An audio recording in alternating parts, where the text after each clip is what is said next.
but we've seen it. Top 3 roles in varying amounts. Kanavi, one of the big jungle players of Gragas. Xiaohu's only played the 1 game of Gragas mid to my mind, and I don't think they played at topside, but still, flex available there in TheShy. Despite, TheShy is one of these players where you can just kind of see him picking up basically anything in the top lane because he's played it a couple of years ago and he's just kind of had it in the back pocket. We've seen a lot of him diverting back towards the Ksante, but his champion pool, you can't be fooled. He still has those champions in the pocket. Still has them.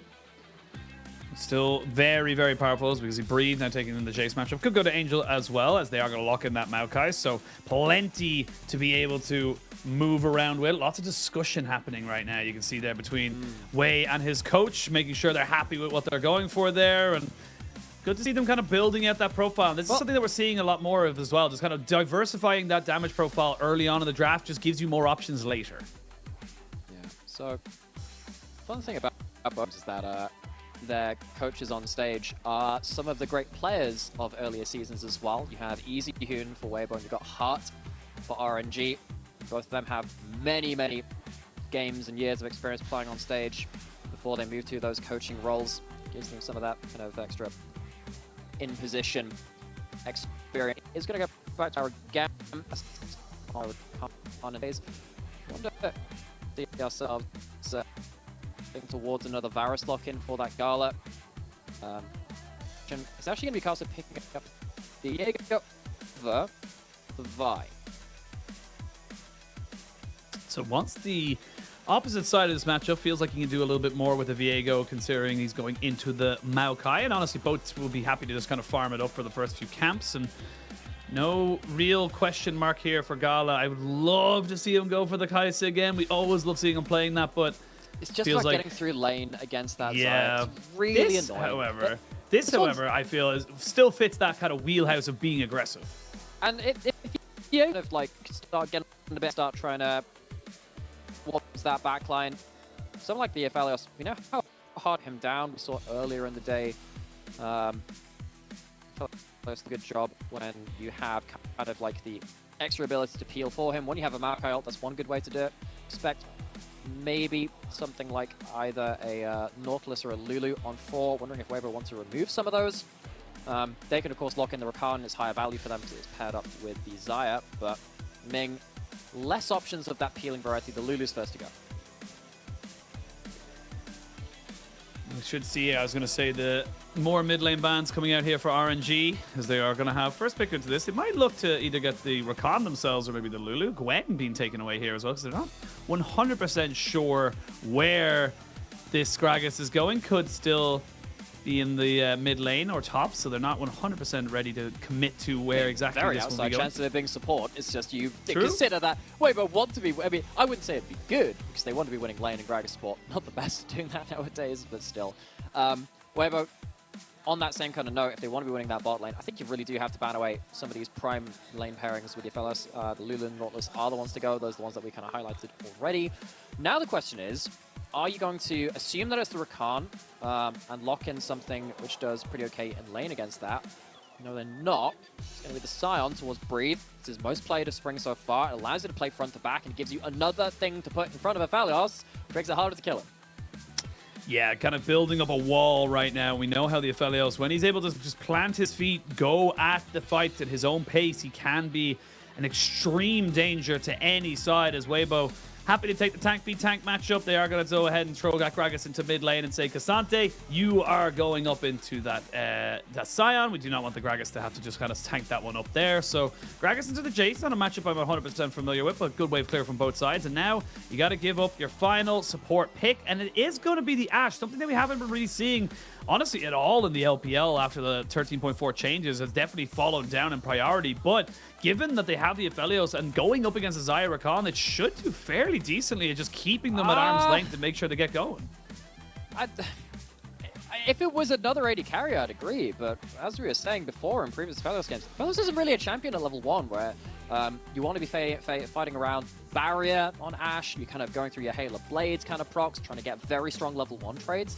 If you can survive through to level 2 and then obviously level 6 as well, yeah, I can see the value in it. It's just, what are you going to give up in this early laning phase? It feels like you've just kind of like sacked 8 and 4 to keep pushing for a top 4 spot themselves, but RNG, they're outside of playoffs, 5 and 7. They need a win just to get themselves back up on top of Team WE.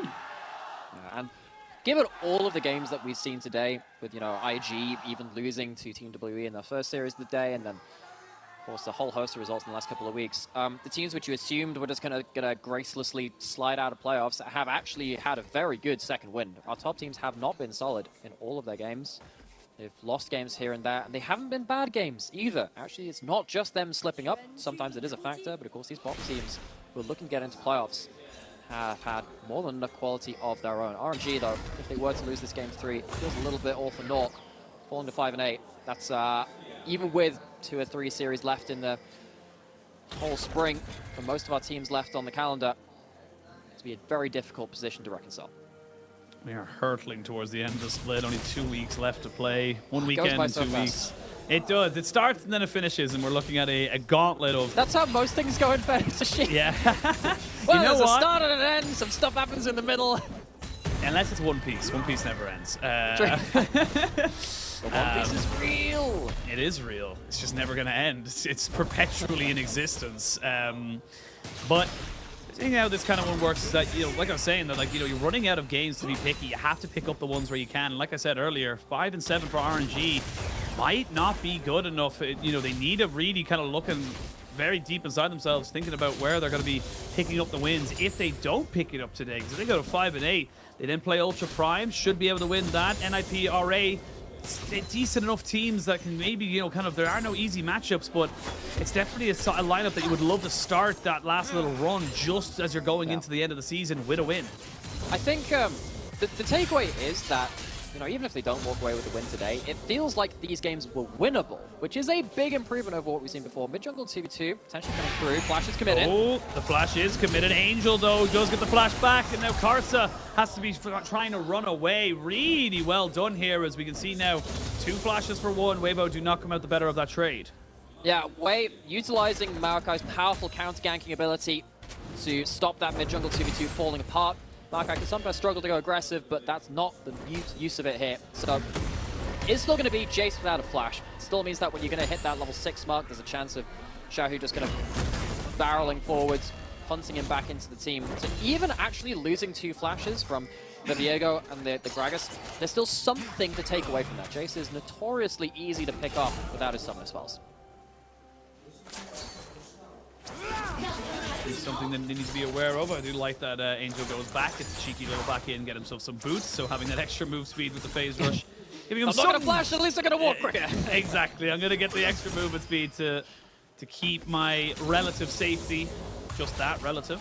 And now we'll wait to see where RNG want to try and put that pressure after this gank in mid. Because you got to remember, Wei still has his flash, whereas Karsa does not. So we are looking at a little bit of a difference here in terms of the value you can get from your jungler, at least for the next few minutes. I think, you know, aggressively, Viego really needs that flash to make something happen. Flash or no, though, Maokai doesn't exactly win straight-up trades against the Viego one-on-one, especially with Ksante getting control of the top side, and then Xiaohu still pushing into that mid.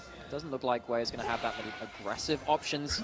Bot lane also has very little setup as well. As we were talking about this matchup a little bit before, though, Gala and Ming did manage to get through those early levels. They're getting a wave crash built up right now. Looks like Wei is just here to shield this crash coming in. Successfully will allow his bot lane to control their side of the map. Now we have to really see what Ming can do on this AShe. We have seen less of it as we've fallen out. And despite it not being the most intuitive lane pairing for something like the Aphelios, both these champions individually look fairly strong in this competition, keeping them at range, playing the peel back. It's glad we're not going to see Yuumi for a while. That's all I'm glad It's going to about. be back in like 2 patches. It's I was we going thought to say we 2 defeated patches, the Great but Evil. I think I don't know. I don't know if we're going to be on 13.5 for playoffs or not. But if we are, I highly doubt it'll be allowed. Normally they disable any reworks for 1 patch. So even if we do go to 13.5, they tend to disable the rework. So yeah, the thing is though, it's not like a mid-scope update. I don't know whether it counts in the same way because look, we'll get to it. I know it's disabled for LCS playoffs. I know that's confirmed. So generally speaking, okay. yeah. So generally speaking, we do tend to follow the trend. Yeah, So we'll see what happens. see. 'Cause obviously we've got a bit of regular season to go through still as well. We'll see what happens with that. Fingers crossed that we maybe don't see as much of it. Back towards this mid lane though. No flash from Xiaohu, no flash from Angel. And Ming here at the party as well though. Not going to get the turret just yet. Angel There we go. jumped upon. He's going to get flashed in the heal, but the heal is not good enough. Ming using all his summoners there trying to cover something, but wasn't really in a position to stop anyone from pushing in on top of Angel. We called it as we saw it though. I mean, Jayce without flash, notoriously easy to kill when he doesn't have that flash. It doesn't matter that you blew 2 flashes for the price of 1. That was the real goal, despite it not coming away with a kill at the very first attempt. It's going to be a kill on to Karsa's Viego. And as much as we were talking about the draft from Weibo, maybe lacking some late game damage and relying on light, Viego is a carry in and of himself. Give him some gold, he'll do some lifting himself. Not going to see the solo queue build of the Cracker Slayer definitely going towards the Divine Sunderer. But again, like, Ming is here, but he's not really here. Like, it doesn't really make any difference if he is here or not. They just let Xiaohu walk past everything to get the very easy belly What can bump. they do? What can you do? I mean, at the end of the day, Chris gets to E forward, and then gets to, he's got flash, E and W. That gap close is absolutely absurd. Long gone are the days where you used to just like press R and like W flash like really quickly or flash W. But if you stand behind someone who can kind of lead the charge, Rakan does very much benefit from that. Chris goes back to lane now. Of course, Gala at a point where he actually still has that CS advantage, still happily farming his way up in this bot side of the map. Things will get a little bit different, of course, when particularly if Aphelios hits 2 items, that's when it starts to really start to pop off. We've seen a lot of Bloodthirster, shield both, double shield-like builds from him, of course, the Infinity Edge second build as well for a bit more burst. That is a point of power which RNG are still going to be looking for. The question is, can they survive to that point before something like Angel's Jayce is shut out the game? That was a very satisfying take of Sunfire. It was a very satisfying. I liked that. I want to spend time talking about last hitting multiple creeps at once with Sunfire. No. I'm going to hard deny that one right now. It's not going to be needed, as we are going to see both junglers coming back in towards this mid lane. Oh, flashes are back up. Yeah, flashes are back up, and you got the Bomba! Oh, the He's Mr. Bombastic! But is he fantastic? Not quite yet. As Karsa does end up kind of taking a couple more tower hits than he probably wanted. This bot lane, Gala's already got himself up to level 6, so this could be a big engage coming out here, as Ming is kind of maybe getting very close to that Enchanted Crystal Arrow, and you can see Wei is very aware of it as well. They've just used the Moonlight Vigil to chunk them out on the turret. That's why it looks so bad. Wei has flash. Of course, you know that Gragas isn't here. There's the heal. They're going to block out a little bit for Crisp, as Crisp is the one they're kind of targeting right now, and Wei gets him killed with the sapling. The baby is the one that kind of sorts it out. Light flashes forward, and it's a double kill for Wei. Really well executed on that bot side, and they didn't even have to use a single real summoner on RNG. Yeah, Crossmap comes in just before this level 6 hit. Inferno comes through. I think he, actually no, he doesn't have any crit chance to blow. I was wondering if there was a lucky crit there. Of course, no crit chance built up for Gala, but doesn't need it. Has enough damage all by himself without any of that RNG, as his namesake would imply. So Weibo, they try and swing it. They try and swing towards mid lane yet again. They don't find themselves a big advantage there, and big breakpoint for RNG will be, when will this Aphelios really get online, and is Jayce going to be a factor by the time that comes through? Because there's been a lot of pressure put onto the Jayce, but despite Gala not getting these, it's still going to be light put behind. It's still going to be a load of crescendum, chakrams put onto that tower as well. 3 plates taken down already in that bot side of the map, put onto Gala's inventory. This Aphelios, very, very scary already. Nice into the Gale Force. We are seeing a little bit of a diversity now. Bloodthirster sometimes is the Rush, sometimes it's still Gale Force. It kind of depends on the AD carry, really. Here in the LPL, they're not willing Against to... Poke, it has to be Bloodthirster, really. But in this game, you're more worried about keeping yourself safe, and I think the extra mobility, particularly against Gragas Cask and the Rakan, that does have a lot of value in my eyes. Yeah, absolutely.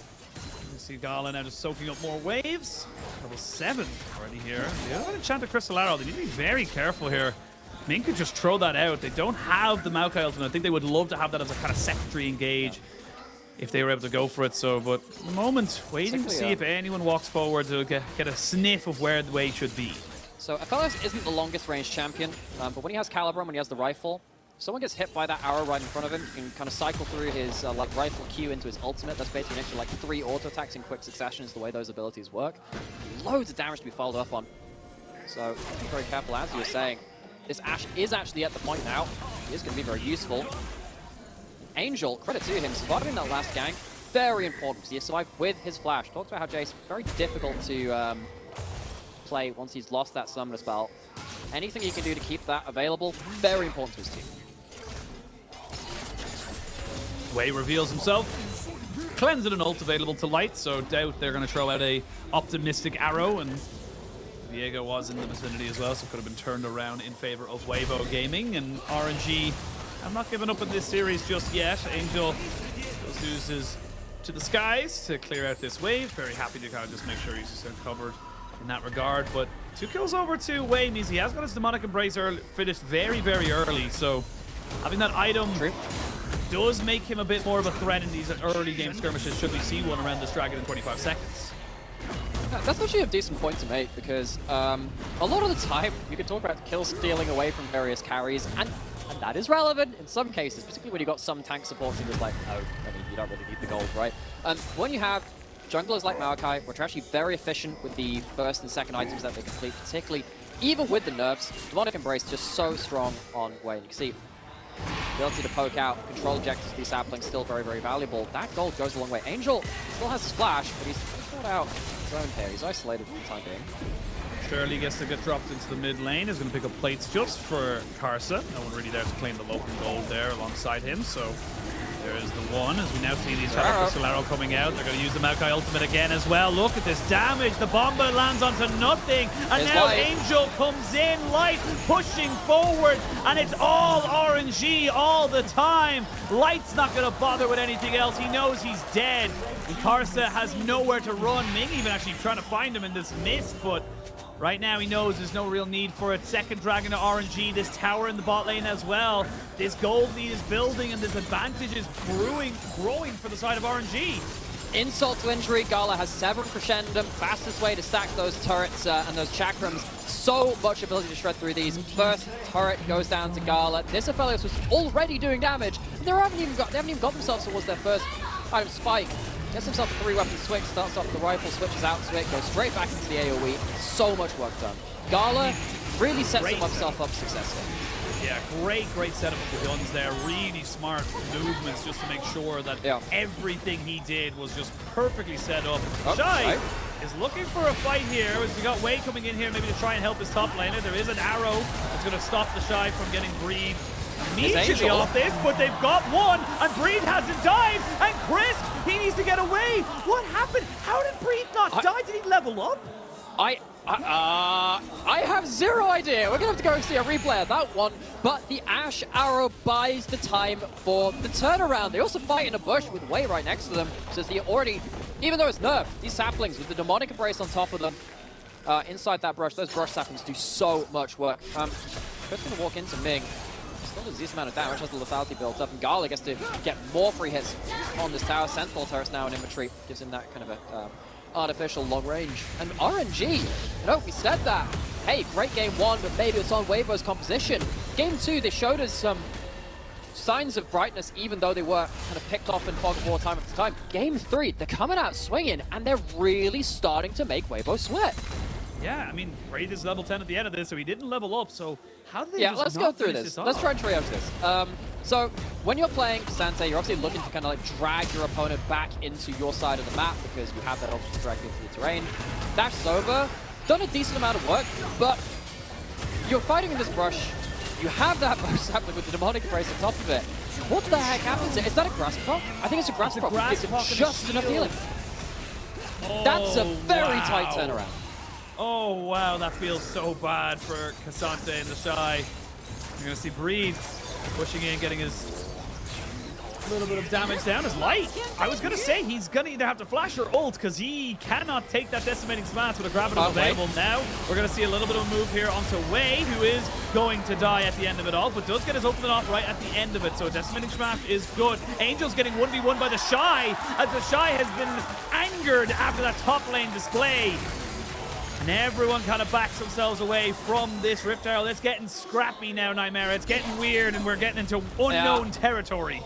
And it's a big overstep from Wei. You need to be close enough to your AShe and your Aphelios to really capitalize on these big plays. Because you've got to lock someone up in front of the people who actually do damage. Wei gets isolated, and Angel just misjudges whatever the heck's happening in his top side. All out comes back up for TheShy after that last play, and she was saying he is angry at this point. And Angel, he has done a pretty good job of keeping himself with his flash available and alive for most of these plays. But losing moments like that is so difficult for his team to deal with, because then it really does mean that it has to be just Gala carrying his team.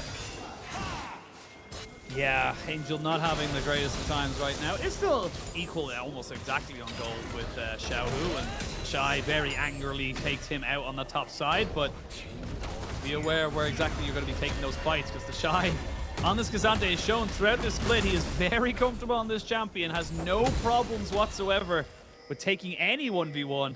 And it's going to be Gala to really keep himself alive and relevant throughout these teamfights. But the big thing I'm looking at right now is that if TheShy can get onto Gala, Gala not only becomes useless in the teamfights, but he'll probably just die. I think when he gets Bloodthirst, though, maybe we'll revisit that. We'll have to see. There is a Thorn Mail in inventory for TheShy. That's actually very big in regards to that. That actually might tip the difference, because all Grievous Wound stacking abilities now have 40%. It's no longer kind of like a lower amount on something like your Executioner's Calling, your Bramble Vest, and then kind of increases when you get the full item.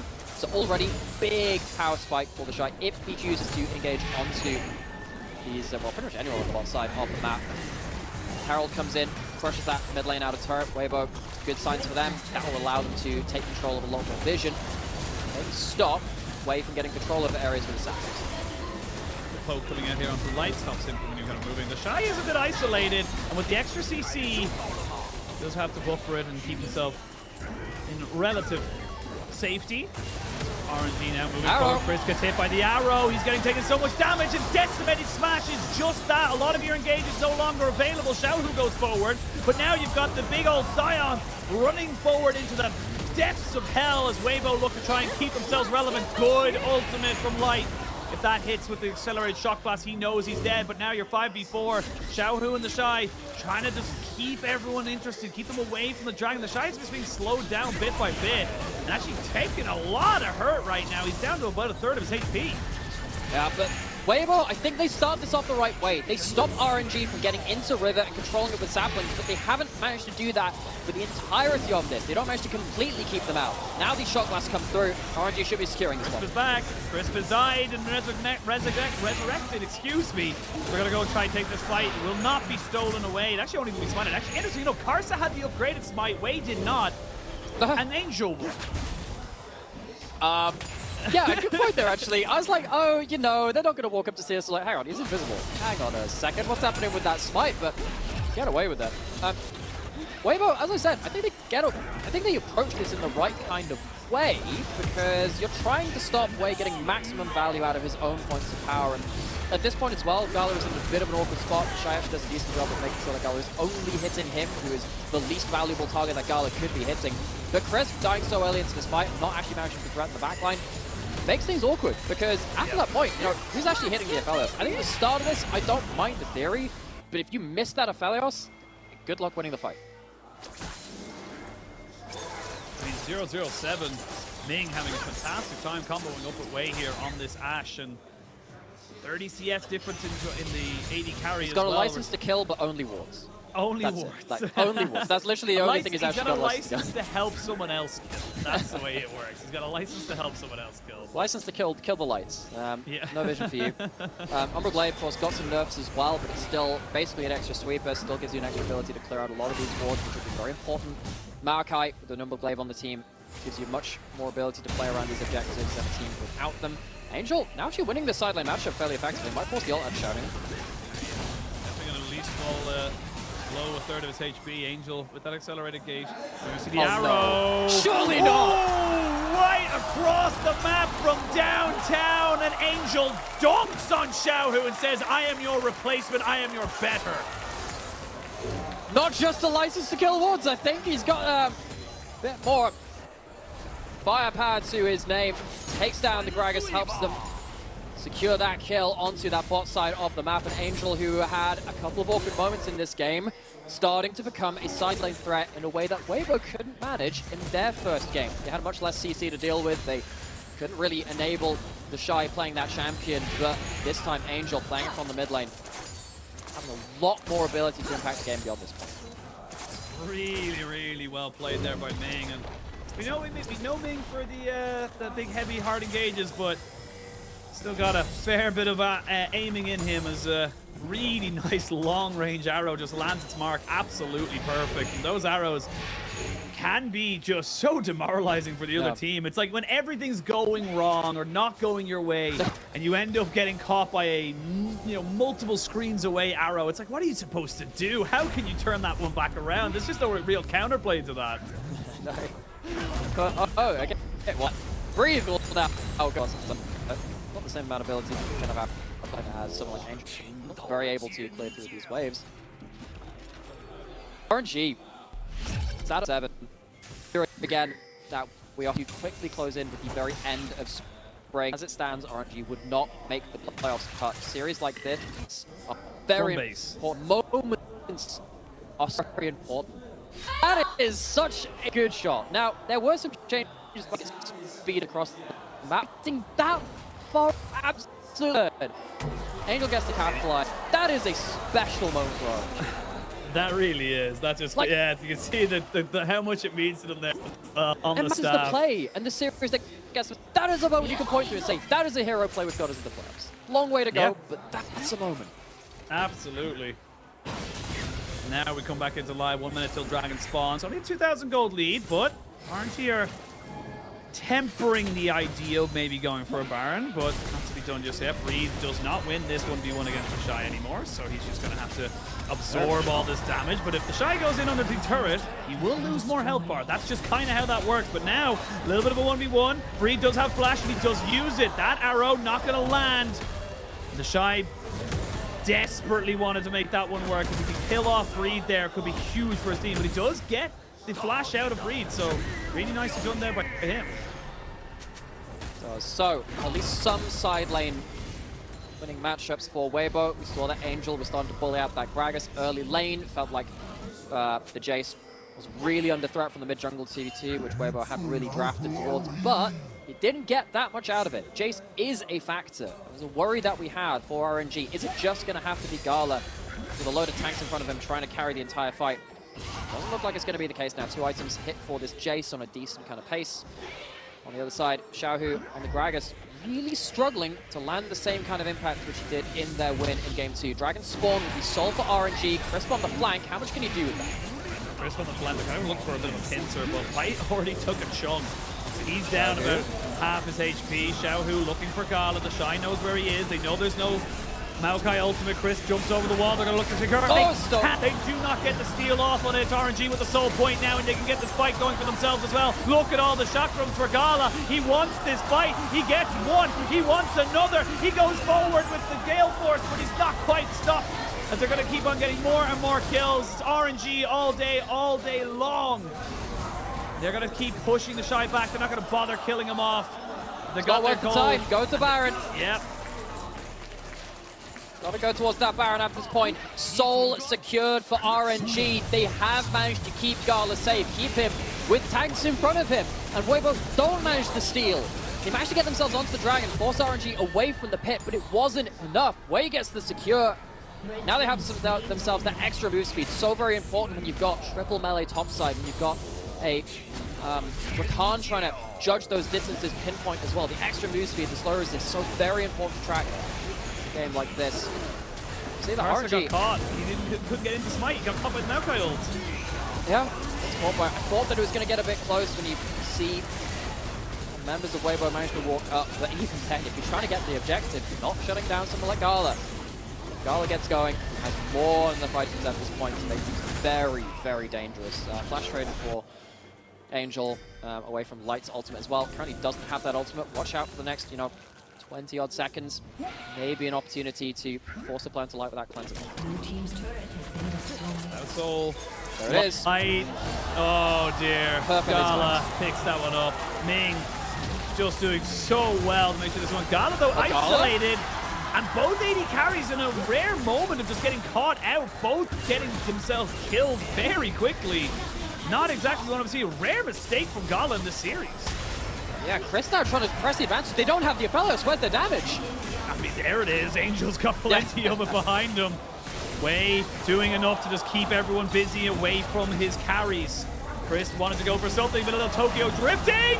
Oh, I thought he was going to be able to do it. The Ksante's already dead. I'm not quite sure how that went down. There's another arrow because he's got the cooldown reduction. And to the skies goes Angel. The Breed can just tank this up for days. He does not care. He does not mind. And Ming gets some supportal combat. RNG do not need to change their expressions because this is just how it goes. That is an RNG. They came in today as nothing. Well, I mean, Light's getting absolutely blown up.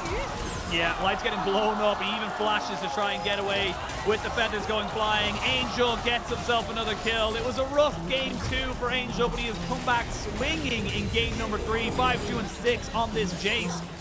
And inhibitors are starting to drop. On the drop, and RNG take commanding advantage of this game. Talked about how the Xayah Flash was traded for Angel's, rather the ultimate was traded for Angel's Flash. The fight before this, RNG make that worthwhile. Xayah not able to play around that. But the problem is that because RNG had hung towards this bot side so much, Gala was out of position. Xiaohu looking for something, doesn't have Flash, but just about able to get out of that one. Plenty of passive movement speed, or out of combat movement speed, I should say. And gonna go back, probably finish up his Infinity Edge. Yep, there it is. So he's now on 3 items. Xiaohu seeing if he can maybe be a little bit sneaky here with the positioning when we get a flank on, but it's just not going to be worth it. And you don't even need to worry about mid lane kind of being pushed in right now, because all you need to do is get mid. Oh, there's an arrow! No. Oh, it doesn't land, but it doesn't matter. Breed gets himself another kill. Light 0, 5, and 0. He has been thoroughly bot-gapped in this game, in this series, it feels. As Gala just proves why we consider him one of the top 80 carries in the league. Light really feels like he's not had the ability to impact this game. It has been Gala's series overall. Even in their loss, he was a factor. Chris looking for a last gasp. He's looking for something, but he's going to die. There's not much there to be found. He went looking for the truth, and like a fool, he found it. The truth is, RNG are bigger, RNG are better, and RNG are going to be taking this series. Massive win for RNG as they make another push for playoffs. Angel parades on the fountain, looking at the team that maybe was coming in this, the heavy favorites, especially with Xiaohu playing against his old team, but they say be damned with that. Let's kill the AD carry. Well, they're not going to get him because Xayah can go up into the stasis. They're going to keep putting down damage. They're enjoying this win right now. Another AShe arrow just to add insult to injury, but a 2-1 puts RNG back in the playoff picture. Holy moly, what a big win for RNG. And Xiaohu has to look at the he left beat him. There's a smile on the face. There's some good camaraderie still retained across those team lines, across those lines on the rift. Xiaohu had an excellent game 2, but could not replicate that for a game 3 victory. Weibo, very versatile team, we have called them, but we have also called them inconsistent. RNG were more than the match for them today to punish said inconsistencies. Talk about how pivotal this matchup would have been for them and how much it is as well, because now moving themselves up